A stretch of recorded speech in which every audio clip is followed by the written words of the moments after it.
नमस्कार दोस्तों, स्वागत है आप सभी का हमारे इस चैनल ध्रुव क्रिएशन पर। दोस्तों, अगर आप भी अपनी लाइफ में कुछ नया सीखने की चाह रखते हैं तो इस चैनल को अभी सब्सक्राइब कर लें।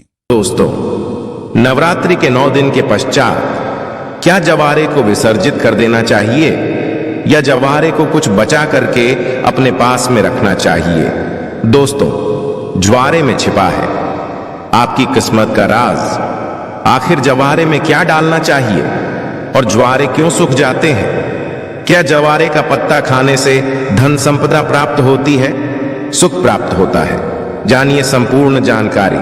दोस्तों, करोड़पति बनने का सपना बंद किस्म के ताले को खोलने का गुप्त रहस्य है यह। नवरात्रि में जवारे के बिना मां दुर्गा की पूजा अधूरी मानी जाती है और इसकी एक पौराणिक कथा भी है। सारी जानकारी इस वीडियो में आज मैं आप लोगों को विस्तार से बताऊंगा, इसलिए मैं बोल रहा हूं कि इस वीडियो को ध्यान से देखना।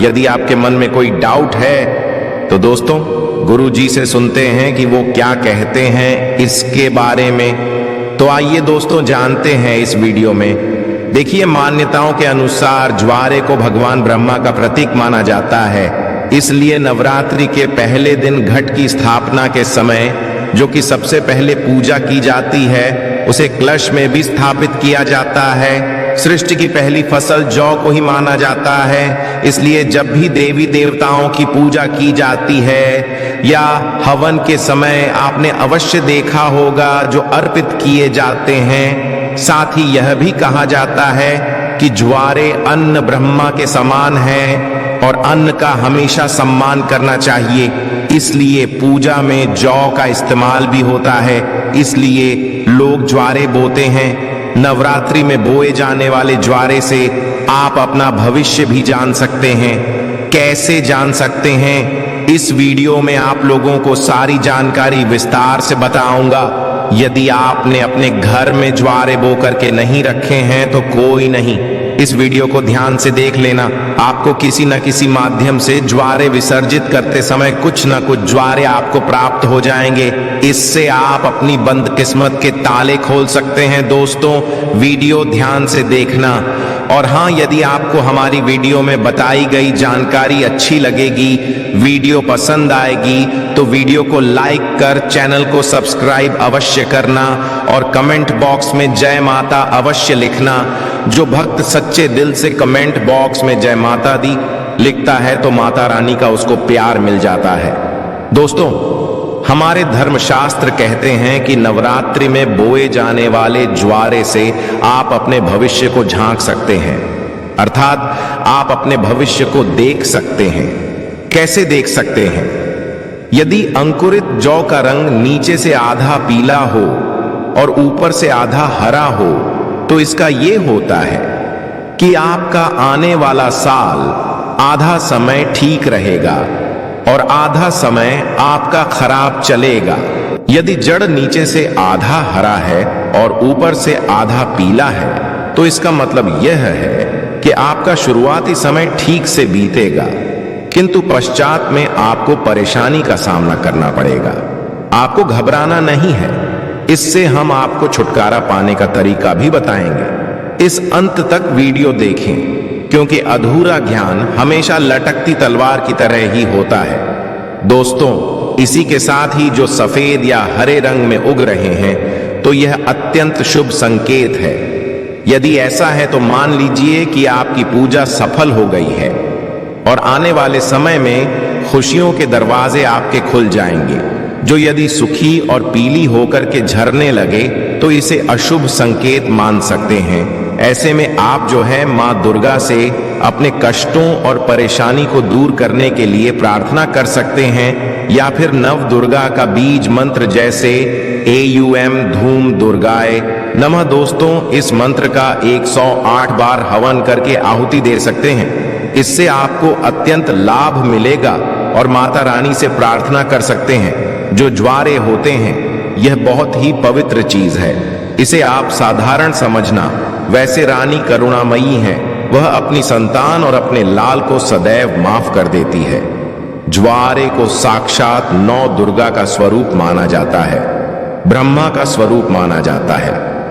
चलिए इस वीडियो में मैं आप लोगों को बताने का प्रयास करूंगा कि अब सवाल यह उठता है कि नवरात्रि में ज्वारे का क्या करें, क्या विसर्जन कर दें या इसे घर में रहने दें। तो धार्मिक मान्यता है कि ज्वारे को घर में रखना शुभ माना जाता है, किंतु इसको रखने के पीछे एक निश्चित निर्धारित समय रहता है। इसी निर्धारित समय में ज्वारे की सेवा करके जल में विसर्जित इसे कर देना चाहिए। दोस्तों, जैसे कि आपने 9 दिन इसकी खूब सेवा की है, बहुत अच्छी बात है। 9 दिनों के पश्चात इसे जल में विसर्जित कर देना चाहिए, क्योंकि शक्ति को शक्ति के साथ मिलाना जरूरी है। जल को गंगा शक्ति कहा जाता है और ज्वारे को श्री शक्ति अर्थात लक्ष्मी की शक्ति, दुर्गा की शक्ति। इसलिए श्री शक्ति को हम जब जल शक्ति गंगा शक्ति को भेंट करते हैं तो ये गंगा शक्ति में जाकर के मिल जाती है। मैं आपको एक छोटे से उदाहरण से समझाने की कोशिश करूंगा। जिस प्रकार जो हमारा शरीर होता है यह 5 तत्वों में मिल जाता है, उसी प्रकार ज्वारे भी पूर्ण प्रकार के साथ अपने अष्टभुजा दुर्गा स्वरूप में शक्ति में मिल जाता है। तो दोस्तों, ज्वारे 9 दिन अखंड ज्योत जलने के कारण ध्यान से सुनना, ज्वारे के आसपास में 9 दिन अखंड ज्योत जलने के कारण मां दुर्गा के समीप में ये रहने के कारण बिल्कुल ही ये शक्ति स्वरूप में जागृत हो जाते हैं। ऐसे ज्वारे लोगों के दुहक तकलीफ परेशानी इन सबको चुटकियों में समाप्त कर सकते हैं। तो आइए इस वीडियो में ज्वारे से किस प्रकार हम अपनी फूटी किस्मत को दूर कर सकते हैं, अपने दुर्भाग्य को सौभाग्य में बदल सकते हैं और सभी प्रकार की आपकी जो दबी हुई इच्छा है आप उसे पूर्ण कर सकते हैं। देखिए, यदि आज की वीडियो आपने मिस कर दी तो सारी जिंदगी आप गरीब रह जाएंगे, क्योंकि ज्वारे से आप अपनी गरीबी को, अपने कष्ट को, अपनी परेशानी को, अपने दुख को, अपनी तकलीफ को, या कि घर परिवार में किसी को दुख है, तकलीफ है, लंबे समय से बीमार है, आप उन्हें स्वस्थ करा सकते हैं। तो आइए इस वीडियो में जानते हैं वास्तव में हमें जो है ज्वारे का क्या करना चाहिए। तो ज्वारे विसर्जित करते समय कुछ ज्वारे साफ पानी से धो करके हमें अपने साथ में ले आना चाहिए। क्यों इसे लाना चाहिए? क्योंकि इसे श्री शक्ति का प्रतीक कहा जाता है। श्री शक्ति अर्थात इसे लक्ष्मी का स्वरूप माना जाता है। ज्वारे को हमेशा धन स्थान है, व्यापार स्थान है या फिर कारोबार स्थान है, यहाँ पे अवश्य रखना चाहिए। इससे धन में बढ़ोतरी होती है, कारोबार में उन्नति होती है। यदि आपकी दुकान ठीक से नहीं चल पा रही, कारोबार में आपको बढ़ोतरी नहीं हो पा रही है, या फिर आपका धंधा पानी अच्छे से नहीं चल पा रहा है, निरंतर आपको नुकसान हो रहा है, तो बिल्कुल ही ज्वारे की कुछ पत्तियां आप अपने व्यापार स्थान में, धन स्थान में अवश्य रखिए। आपके धन में बढ़ोतरी होगी, कारोबार में तरक्की होगी और आप जो भी बिजनेस करें उसमें आपको लाभ मिलेगा। ऐसा भी माना जाता है ज्वारे को पीले वस्त्र या लाल वस्त्र में लपेटकर ऊपर से मौली धागा बांध करके यदि इसे पैसों के स्थान पर रखा जाए तो इससे कभी भी पैसों की नहीं होती, क्योंकि ये श्री शक्ति के कारण ये जागृत हो जाते हैं। श्री अर्थात लक्ष्मी, ये पूर्ण रूप से लक्ष्मी की शक्ति कहे गए हैं। इसी के साथ यह भी कहा जाता है, कुछ लोग यह भी कहते हैं, हमारे ही बहुत से लोग हैं संपर्क में जुड़े हुए, तो बहुत से लोगों का यह भी मानना है कि ज्वारे को थोड़ी सी मात्रा में अपने पर्स में अवश्य रखना चाहिए। और आप में से अधिकतर लोग ज्वारे को पर्स में अवश्य रखते होंगे। अब इसके पीछे कारण मैं आप सभी दर्शकों को बताना चाहूंगा। जिस प्रकार इसे धन स्थान में रखने से धन की कमी नहीं होने देता, उसी प्रकार ये पर्स में रखने से आपके पर्स में कभी भी पैसों की कमी नहीं होने देता, क्योंकि पर्स को भी धन स्थान कहा जाता है, लक्ष्मी स्थान कहा जाता है।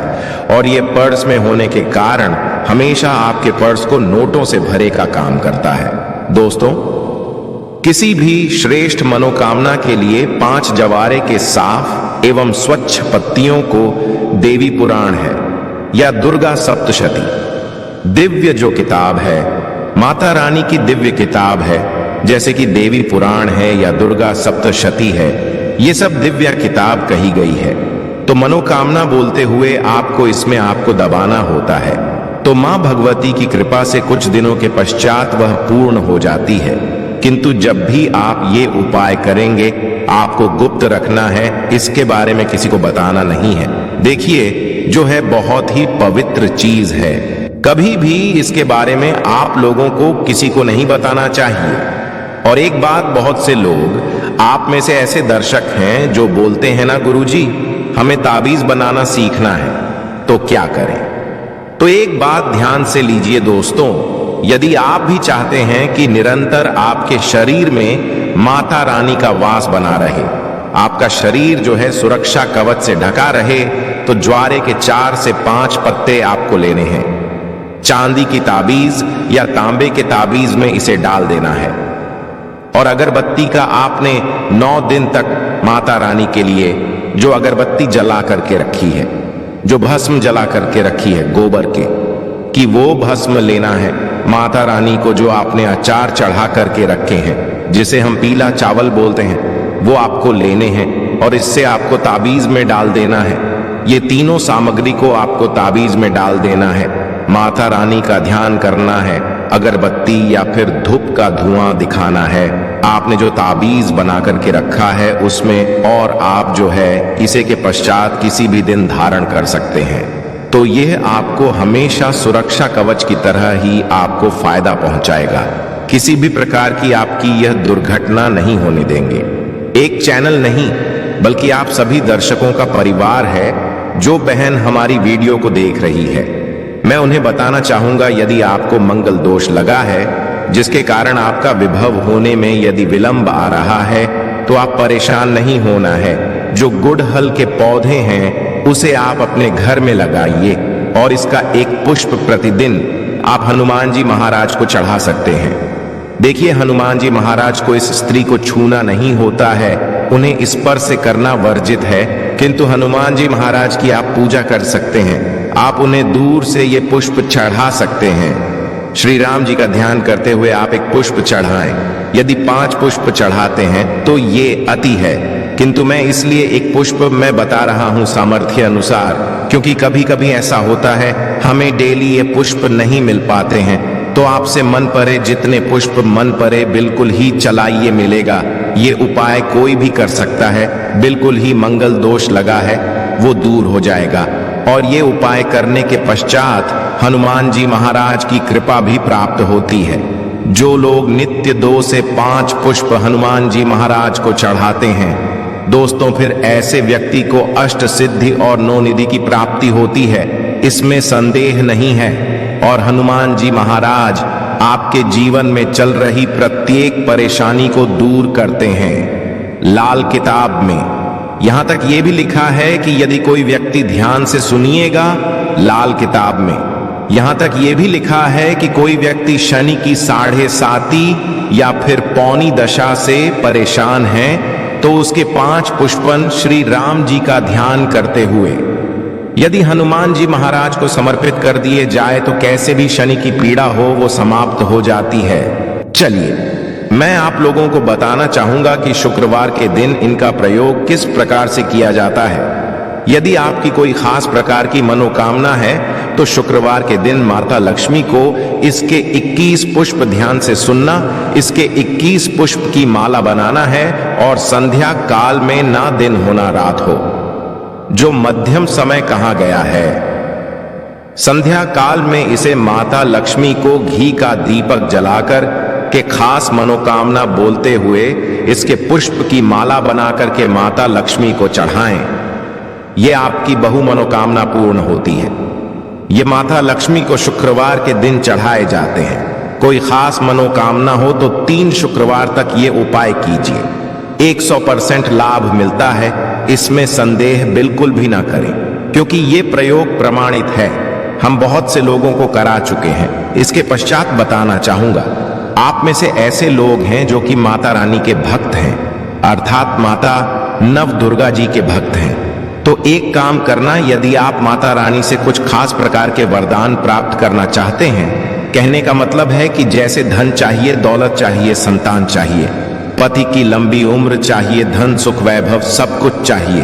मनोवांछित आप चाहते हैं कि आपको नौकरी की प्राप्ति हो जाए, कोई खास आपकी मनोकामना हो, तो ऐसा माना जाता है शुक्ल पक्ष की ध्यान से सुनना। शुक्ल पक्ष के गुरुवार के दिन से या फिर सोमवार के दिन से। शुक्ल पक्ष के गुरुवार या सोमवार के दिन से इसके 9 की माला बनाकर नृत्य आपको 9 दिनों तक रात्रिकालीन 9 बजे के पश्चात में आपको माता नवदुर्गा को प्रतिदिन सिर्फ 9 दिनों तक इसे चढ़ाना होता है और रेड कलर के आपको गुड हेल्थ का प्रयोग करना है। कोई खास मनोकामना है तब ये उपाय करना है। बिल्कुल ही उस मनोकामना को पूर्ण होने से ब्रह्मांड की कोई भी शक्ति नहीं रोक पाएगी। यदि आप ये उपाय कर लिए तो खास करके माता ना को प्रसन्न करने के लिए गुड़हल के पुष्प चढ़ाए जाते हैं। ऐसा भी माना जाता है, हमारे धर्म लिखित शास्त्रों में लिखा है, यदि माता नवदुर्गा को गुड हेल्थ का एक पुष्प चढ़ाएं तो उसका पुण्य 1000 गोदान के बराबर होता है। 1000 आपको गौ माता का दान करने से जो पुण्य की प्राप्ति होती है, सिर्फ गुड़हल के एक पुष्प माता नवदुर्गा को चढ़ा देने से मिल जाता है। यह भी कहा जाता है दुर्गा बड़े बड़े पकवान से, बड़ी बड़ी साधना से, बड़े बड़े जो धार्मिक अनुष्ठान करते हैं, बड़े बड़े जो माता को प्रसन्न करने के लिए जो उपाय किए जाते हैं, उनसे प्रसन्न जितना नहीं होती उतना सिर्फ एक ही गुड़हल का पुष्प चढ़ा देने से हो जाती है। तो आप जो है माता नवदुर्गा को कोई खास मनोकामना हो तो जैसे मैंने इस वीडियो में उपाय बताए हैं, ये उपाय को करें, बिल्कुल ही आपको लाभ ही मिलेगा। आशा है कि आज की इस प्रस्तुति में बताई गई जानकारी आपको अच्छे से समझ आ गई होगी। वीडियो अच्छा लगा हो तो एक लाइक अवश्य कर दें। धन्यवाद वीडियो के अंत तक बने रहने के लिए।